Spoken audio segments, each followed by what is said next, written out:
It's hot takes time, and we're starting with the hottest take of all, that Second Dinner finally did something right. Second Dinner is cooking with the past 2 to 3 seasons, and I don't see anybody praising them for it. We're getting really cool new cards for old archetypes, move, destroy, discard, etc.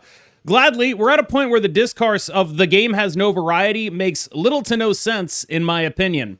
Yeah, I do think that's basically true. I wonder how many times they can go back to that well. Like, there's only so many times they can be like, all right, here's a Spider season, here's a bunch of move cards, here's a Wolverine season, here's a bunch of destroy cards, right? Like, that is a fairly limited kind of thing they can do. But I do think that it's probably good that they are actually doing it. I also think that what I like about the Wolverine season is it's not just that. They did a good job in the Spider season and this Weapon X season of not falling into the zombies trap, which I think they did a good enough job with zombies, although I do think it's worth noting that they definitely had to buff that package to make it actually good. The zombie package is like fairly playable. It's a reasonable deck. Nobody's going to be like, this is like absolute crap. How did I lose to the zombie deck? If you play against it, people respect it, and that's good.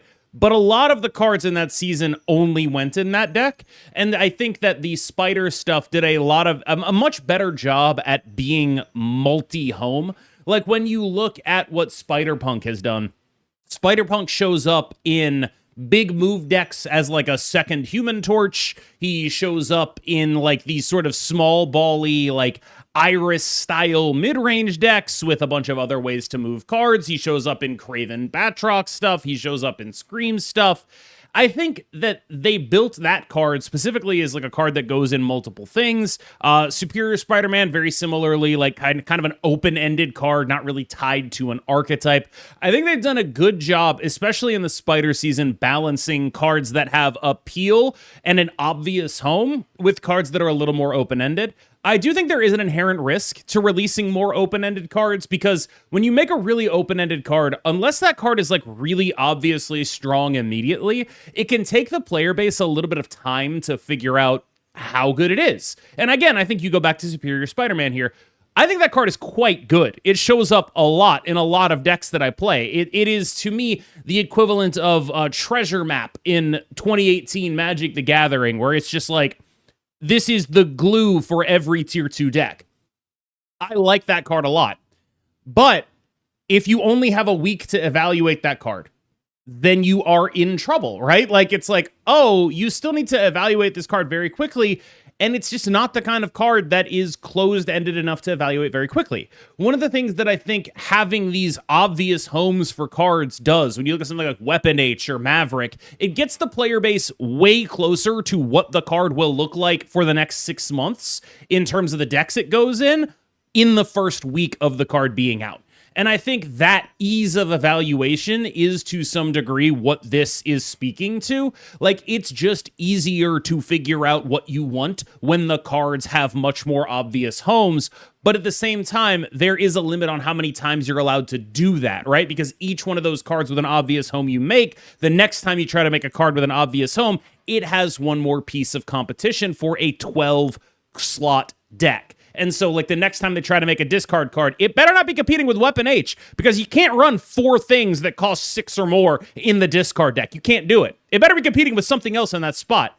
And so I do think there's diminishing returns on it, but I also think that they've done a pretty good job in balancing cards that have one home specifically with cards that are a little more open-ended. I'll be honest, I prefer the more open-ended ones. I think Spider-Punk is kind of their best design of the last few months, because it is both closed-ended and open-ended. There's a very obvious home for it that shows up immediately, and then later on, people are like, okay, this is also a pretty reasonable card in other spaces. I don't think that stuff like Weapon X has done well, but again, Weapon X sort of represents the problem, right? When you make a card that only does one thing and only goes in one deck, it has to be better than the other cards in that deck. And Weapon X is not. And so you look at it and you're like, that's a bad card. But it's really just about the constraints, right? Like, if they made a card that was just MODOK but 6 power instead of the current MODOK with 7 power, people would be like, oh, that card sucks. I'll just play the MODOK with 7 power. And it's like, yeah, but if that other MODOK didn't exist, then this card would be amazing. And I think that's one of the hard things about designing for a specific archetype is, I don't think they ever really want to do it. I think they just are a little unaware of how the player base functions when it comes to this kind of stuff. Like, people don't play the second or third best Weapon X deck unless Weapon X itself is broken. And if it's broken, then that's its own problem. And if people are playing the best Weapon X deck, and that would probably be Destroy, well, it's got to be strong enough to get in there in the first place. So the needle they got to thread is pretty small. It's got to be strong enough to get into an already pretty stacked archetype, and it's got to be weak enough that it's not broken. And that's kind of why I feel like there's limited amounts of this kind of season they can do. Lockdown should be a legitimate deck again. No, not Storm War Machine Legion. Spider-Man should go back to being a lockdown card. Profx text is a disaster that reads like a patchwork fix to stop the cannonball interaction, and they should bring back old Doc Ock too. All of these things are incorrect takes. We'll go one by one. They should not bring back old Doc Ock. That was the dumbest card of all time. Do not bring back old Doc Ock, the one that was a 5/10 that pulled your opponent's entire hand. No, that is ridiculous. That card is extremely powerful in a world where ramp has become much more plentiful. It took Arishem for that card to become a serious problem previously, but now that we have all of these good ramp cards, that card is just a problem, full stop. Professor X's text is a patchwork to stop the cannonball interaction, and it should be, because if it didn't stop the cannonball interaction, that would be one of the dumbest decks on the planet. It's entirely just immediately win a lane off of Profx, immediately win a lane off of Cannonball existing. That's not fun. That's not dynamic. Spider-Man should be a lockdown card again. Of all of the lockdown cards, Spider-Man was the least offensive. I do think that this is of all of these takes, which are, in my opinion, quite unreasonable, this is the most reasonable of them in that he was the least offensive of those cards. However, I still think that it is not the right thing to incentivize in a game like this. What old Spider-Man does almost all of the time is make people play more Galactus, more yes or no, more let's guess where the outcome is. The biggest problem with these cards is they take the entire dynamic game of Marvel Snap, and I've done a lot of praising of two specific systems in Marvel Snap. One is the snaps, and the other is the locations. Those are the things that make Marvel Snap dynamic because they allow for a deck that has less points to beat a deck that has more points and to be rewarded for doing so from a weaker position via the snap mechanic. What cards like old Spider-Man, Galactus, Doc Ock, Prof, they get rid of all of that. They are factories of early retreats. They are factories of the snap mechanic basically never mattering. They are factories of boring-ass games, and they are factories of the locations that allow this game to be dynamic also not mattering. I think on almost every axis, from my perspective as a YouTuber who talks about game design sometimes, I'm not gonna act like this is like a fucking I'm not like a genius here, but I think this is all absolutely dead wrong. It leans out of Marvel Snap's greatest strengths as a game and into it goes the exact opposite direction Marvel Snap should be going.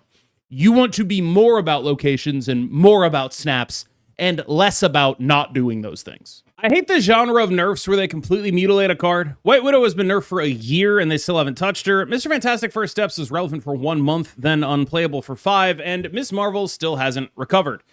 I think this is conflating a couple of different situations. In the case of White Widow, I think that is a card that absolutely had to go.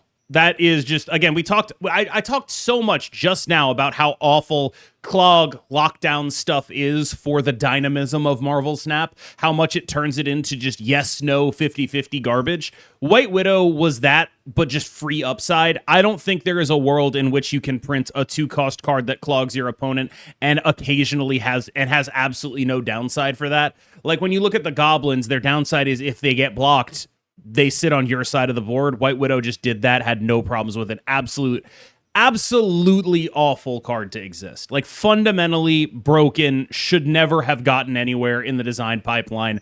I strongly advocate against anyone mourning that card. A huge, huge, huge mistake. When you look at Mr. Fantastic First Steps, did he get mutilated? Like, when you look at what White Widow did, White Widow doesn't do that anymore. Mr. Fantastic First Steps still does what he does. He just isn't busted anymore. That's a different thing entirely. Mr. Fantastic First Steps got mutilated from the perspective of this was the best card in the game that went in every deck I played, which is, to be clear, never a thing you want to say about a card and expect it not to get nerfed to, like, pretty mediocre 3-4, right? Okay, what would you suggest they have done about it? Should they have made it a 3-5? Like, is that what your pitch is? Is it should be a 3-5? Are you saying 1 point of power is the difference between mutilated and a good nerf? Because I feel like that's just a drastic overstatement. To me, I do think Mr. Fantastic should be a 3-5. I just don't think it's in the same category of White Widow at all. And I actually have to double check here whatever the last card you brought up was, which was, of course, Miss Marvel, again, in the Mr. Fantastic category. That was the best card in the game. It got nerfed to be no longer the best card in the game, and then it got slightly power crept. But the thing that is holding Miss Marvel back is not that it doesn't have its original text. What's holding Miss Marvel back is the game has changed around her in ways that make her less relevant. Could Miss Marvel get her original text back? I mean, yeah, probably, but it probably shouldn't have had that text to begin with, and having the text it has now gives it more texture, and it's like kind of a more interesting card. I generally think that the latter two, Mr. Fantastic and Miss Marvel, are in a very different category from White Widow. And I think it is much easier for me to defend those kind of changes being like, well, yeah, this card was really good and now it's not really good. But the thing I'm speaking to here is I think people get attached to the identity of a card being it's really good. And then when they get nerfed, it's no longer really good. And they're like, they killed my card. And it's like, no. That's not what the card identity is. The card's identity is what its function is, right? Of these, 2 of these still have the same function. Mr. Fantastic still does what he does. Miss Marvel still does what she does. The one that I would reasonably describe as a mutilation is White Widow. But that's the most justifiable obliteration of a card they have ever done. Like, they've done some obliterations of cards that I think are probably not justified. White Widow, the single most justified they've ever done. I strongly believe that. If I had my way, I would be like, they should just delete that card and make a new White Widow entirely. Like, it just should not have the function it has. There is not a satisfying way to deliver on what its mechanic is. It should be like a card that afflicts something or something like that. It should just be a totally different thing. As is, I think that until they're willing to pull that trigger on White Widow, I think it's like Kang tier, where it's like, if you ever make this card good, it is a nightmare. So just rework it at some point. You just have to do it. The other ones, though, I really do think, like, to see them described as mutilations, to me, feels like a fundamental misunderstanding of the identity of these cards. These are cards that were way too good and got nerfed, and now they aren't way too good anymore. And the problem is a lot of people bought them on the premise that they would be way too good forever. And I don't really know that that's solvable, but I think especially for a Mr. Fantastic, if you see everyone saying, like, this card is so good, it goes in absolutely everything, it's the greatest card ever, I would expect that card to get nerfed. I think that's like a reasonable expectation. Second Dinner are not releasing enough cards. There's still a lot of basic design space that can have cards put into it. Just make them simple stats that is limited to a specific archetype and put it as Series 4 or even Series 3. Maybe just don't allow cash to drop directly, but sell at 3K. I mean, they kind of been doing that, and I think mostly people are complaining about, like, well, they can't go and get those cards, right? Also, I think there's, like, less design space available than you think. Like, when you say make them just simple stats that go in a specific archetype, that sounds really simple, except you need to be more specific than that. What is, for example, simple stats that goes in a move archetype? If you make a card like that, it's actually probably pretty interesting. And then you're like, well, maybe we should actually be selling this card. What is simple stats that goes into destroy archetype? Is it just power creep Deathlock? Do you feel the need to power creep Deathlock to sell it for 3,000 tokens? Is that what you want to be doing? Like, I'm not saying this stuff is unsolvable. I'm saying it's harder than you make it sound. And I think that they're honestly, if I had to guess, they're probably making too many cards for the balance of their economy. Which is to say, I think they could make these cards if they chucked them into Series 3. I think chucking a lot of cards into Series 3 would be an interesting way to do it. But I also think that you probably can't justify the expense of telling the team that makes cards you sell at Series 5 to go make stuff that you effectively are giving away for free. There is a limit to the amount that they are able to do that. And I feel like there is like a sort of hard limit on how low they can price a card when it comes to like the expense of the work hours of the people who make the cards. And so I do think that in a sort of fantasy world, I think that there are kind of a lot of cards they could make and just chuck into Series 3. I just don't think that would be a good business decision. If Doctor Doom is meta, then it's an indicator of a healthy meta. I think it's an indicator of something else, and I think this is a really interesting conversation because I think it's an indicator of a low power meta. But I actually think that Doctor Doom is almost as big of an offender as the lockdown cards in terms of making the dynamism of a Marvel Snap game via locations not happen. Like, I didn't really think about him like this, but when you think about playing a Doctor Doom deck, you're doing Doom 2099, you're doing Doctor Doom. Are you actually making meaningful decisions on the final turn of the game, or is it entirely on your opponent to be like, I'm going to predict a Doctor Doom and play to beat it in 2 locations? Is that good? Like, I think Doctor Doom, I won't say it's like a toxic play pattern, but I do think it's one that's like, underratedly kind of bad for what makes Marvel Snap actually good. It's an interesting question, I think, like to think about it in the context of like the dynamism of locations being a big part of what makes Marvel Snap good. I think you could argue Doctor Doom is a pretty big offender on why that sucks. And I think the other thing that sticks out about Doctor Doom is that he's pretty low power. And people have this thing where they think low power metagames are healthy metagames because an unhealthy metagame sort of like, oh, that must be like, you know, there's something doing something degenerate or broken. Like we use all these negative connotation words to describe strong things. And then that leads people to sort of connect in their brains like, oh, well, weak things, that's healthy. It's not necessarily true. Like, it just isn't. A Doctor Doom meta can be deeply unhealthy. See, the last time Doctor Doom 2099 was really good, right? That was a super unhealthy meta. Like, it was awful. That was terrible. And that's, like, I don't think that, like, relatively low power or lack of combo decks is a meaningful marker of what is and is not a healthy metagame. Because I think that's mostly what Doctor Doom's presence indicates, is like a really low amount of combo-y or synergy type stuff that would normally go over the top of that. That's what he indicates.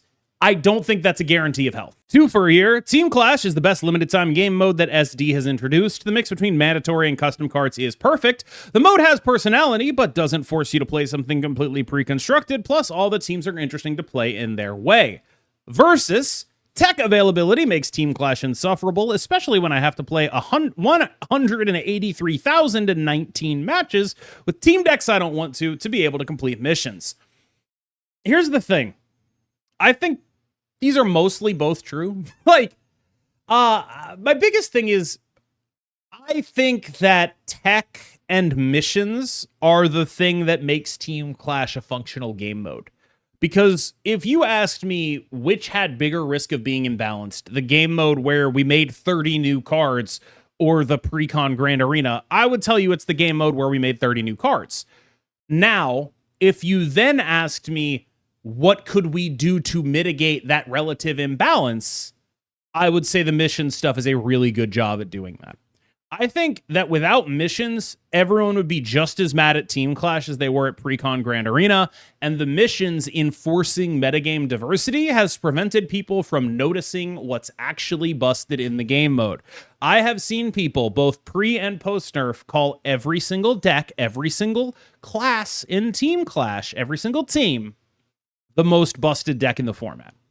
This is very obviously not true. And I think that the fact that this is happening, rather than everyone congealing on one deck is due to the fact that people are being forced to play those different archetypes. I realize it's not fun if you're a competitive card gamer, but I do think it's worth the sacrifice of people like me in order to create a more artificially entertaining, balanced game mode. I genuinely believe that. Why does Series 4 and 5 still have to be a thing? Over 100 Series 5 cards now? Game needs a massive series drop or a whole new way of doing things. Second Diener needs to have the mindset of fun when it comes to obtaining cards. So there's a lot to tackle here. First of all, Second Dinner needs to have the mindset of fun when it comes to obtaining cards. Is like, I find that personally manipulative. Like, if you say that to me, I'm like, okay, man, what you're actually saying is, I want more cards for less money, and I define that as fun, so the company should give me more cards for less money so that I have more fun. And it's like, all right, chill, bro. But really, the thing that sticks out to me is everyone is stuck on the idea of a series drop because that is the way that the economy was made better for people in the past. Series drops were a function of having a rapacious Nexus event system. They were the good side of a very bad system. That very bad system got so many complaints that it was eventually reworked, and they kept the good side of that system and got rid of the bad side of that system.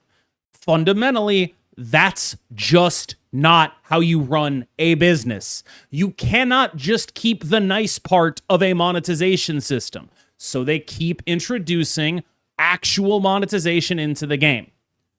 I'm not going to say that this is a bad ask, but what I am going to say is it's enlightening to me that despite the game continually having better monetization on the sort of inside, which is to say, cards are cheaper. They are more available right now than under any previous system. The demand for series drops has not changed. And the people asking for it seemingly have not updated the paradigm of, well, cards are easier to get, so we don't need to drop them anymore. And I don't know how explicit that is. I don't really know. But it did seem like at least Non-Zero alluded to when they went to this new system of like, are we sure we need to do series drops anymore? And obviously a lot of people who pride themselves on being, I guess you'd say, voices of the community. They're like, well, yeah, of course you do. The game needs to be cheaper. You need to have a mindset of fun when it comes to obtaining cards. Like that kind of stuff, right? And I'm not opposed to the game being cheaper. But something about this argument does not ring true to me. And it is that it is applying a method of making the game cheaper from 3 years ago to an economy that maybe no longer wants that method of making the game cheaper. You know what I mean? Like, nothing has changed people asking for series drops. What they're asking for, like let's be really clear about what series drops are. Series drops are cards that you get for free. That's what they are. And I do think there are really important questions to be asked about managing the amount of cards in Series 5 because of the ways in which the shop makes it very hard for people to actually get the cards that they want without waiting through a Series 5 rotation. But I also think that's a problem that could be solvable on the shop end and not necessarily on the series drop end. People are fundamentally saying that unless they get cards for free, the game isn't fun. If you have to, and I also just want to be clear about this, you can get cards for free, like in Marvel Snap, by playing the game. But unless these go into Series 3, where you get them for literal free, that is not a mindset of fun. And I don't think that's necessarily true. I want to be super clear here. I think that this game should be cheaper. I think that this game has too many things that are expensive in it. I think that this game makes it very hard for players to become competitive players and get into the, like, bluntly, self-interestedly, it makes it very hard for players to become KMBest viewers. That's what this system does. But I don't think series drops in the way they've been done meaningfully address that at all. What would happen if they do series drops? They would drop like 12 cards, and all of these same people would be like, well, there's still 85 cards in Series 5. There was never a promise that series, as far as I'm aware, maybe there was, you own me in the comments, feel free, that Series 5 would be smaller than Series 3, or that there was like some cap on the number of Series 5 cards under this current system. That just wasn't a thing. I do think that they do need to address that at some point, but I don't necessarily think they need to do so via series drops. Because I don't think it would make you guys happy. Like, I think what they do if they did series drops is they would pick the 12 worst cards in Series 5 and they'll put them in Series 4, because that's what a business does, right? You're asking for cards to get cheaper. Okay, what are our cards we can sell for cheaper? Probably the ones people aren't buying, right? Like, if people are buying the cards at full price, why would we sell them for cheaper? Like, what is the upside there, right? Especially when the theoretical upside of community goodwill is not something I think this would get. Because if they did do that, they were like, all right, let's take like the 12 worst cards and put them into Series 3, and, then everyone would be happy with us. I am so sure that everyone would just be like, I can't believe they took 12 worst cards. Oh my God, they just want to I can't believe they're going after our wallets like this. And it's like, I don't know what else they could do in response to demand for series drops. I don't really know what else they could do. I really don't. Like my understanding of their business model leads me to believe that if you're selling a product for full price that people are buying, you don't just cut that in half for no reason. And I guess largely, I think that while there are problems with their current acquisition system, it's mostly been an improvement in the ability of people to acquire cards. And the biggest places that it needs improvement are agency over cards like showing up in your shop. That's a really big problem. And honestly, to me, that's actually the biggest problem of having so many cards in Series 5 is the agency over the shop thing, where you just like, I have no idea if I'm going to get them at all. That would be my understanding of the situation. That would be the biggest thing that I think could benefit both the player base and Second Dinner, because I do think that like a lot of the way people talk about this stuff is like, you got to do series drop or you hate the player base. And it's like, I just don't know that that's true. I don't think series drops have a way to be executed on that is satisfying to the player base that doesn't sort of necessitate Second Dinner losing money on the transaction. You know what I mean? Like, I think that if you ask Second Dinner for series drops, what they're going to do is the thing that costs them the least money, which is going to be the worst cards. And you're going to be mad about that. And I don't really know if you can reasonably ask them to do series drops in a way that isn't that, because that's kind of a big risk, right? Like, what if you actually are series dropping cards? Like, every time you make a card go from Series 5 to Series 4, you lose half the value of that card as a product. Half of it. Forever. It's not like a limited time sale or whatever. It's not like, oh, we're putting this on sale. That's what its price is forever. Nothing ever gets series raised back up. You're saying for the rest of the lifetime of this game, this product is half price or free.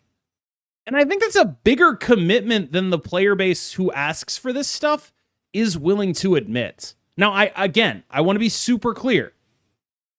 The game should probably get cheaper. No arguments here. I don't think the way to do that is series drops. I think the way to do that is more upfront things being given to the player base. I think, like, for example, the stuff they did with the new player experience with Thanos. The first time I ever recommended Marvel Snap to my partner, my significant other, was after they did that. The first time. That's the first time I've been like, yeah, it's actually pretty sick. You should try this game that I play religiously. You should try it. That stuff I think is really important. Doing stuff for the returning player base, I think is really important. I think series drops largely benefit people who spend a bit of money and want to not spend more money. And it's like, I don't know if that's where I would want the benefit of that to go. I would want the benefit of that to go, like, let's say they have like a budget of $100. It's not $100, but like out of $100,000. I don't know. And you're like, all right, series drops would cost us $50,000. I would rather that $50,000 go to new player and returning players getting free cards than it does to the entire player base getting like 12 of the worst cards in Series 5 for half off.